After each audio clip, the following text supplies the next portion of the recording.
Les efforts du Zimbabwe pour rétablir ses relations avec les institutions financières internationales rapportent des dividendes. Le pays africain doit recevoir un prêt du Fonds monétaire international, son premier de l'institution depuis 17 ans d'ici quelques mois. Mais le pays, connu notamment pour son taux d'inflation vertigineux, doit d'abord régler ses comptes. Les détails de suite en images. La semaine dernière, le FMI était de passage dans le pays pour boucler un processus de 15 mois qui a permis des réformes majeures, dont la compensation d'anciens fermiers commerciaux blancs expulsés pendant la période de redistribution des terres et la réduction de la masse salariale de la fonction publique de plus de 30 d'ici 2019. Ces réformes et la promesse de payer des arriérés de 1,8 milliard de dollars d'ici juin ont suffisamment impressionné le FMI pour que l'institution délie les cordons de la bourse.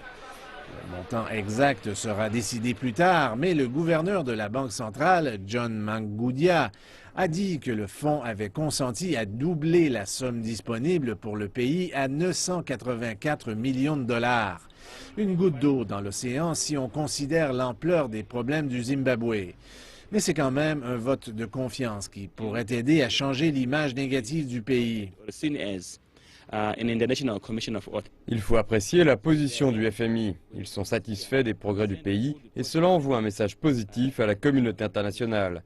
Donc plusieurs multinationales seront intéressées à venir soutenir l'économie du Zimbabwe.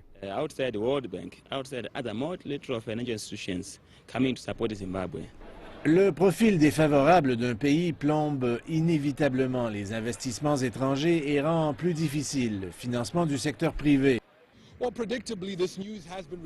La nouvelle a été saluée par tout le monde ici, mais la façon dont s'y prendra le Zimbabwe pour payer ses dettes n'est pas encore tout à fait claire. Le Zimbabwe va emprunter 896 millions à un pays africain dont l'identité n'a pas été dévoilée. Le pays va aussi recevoir 601 millions de la banque Afrexim.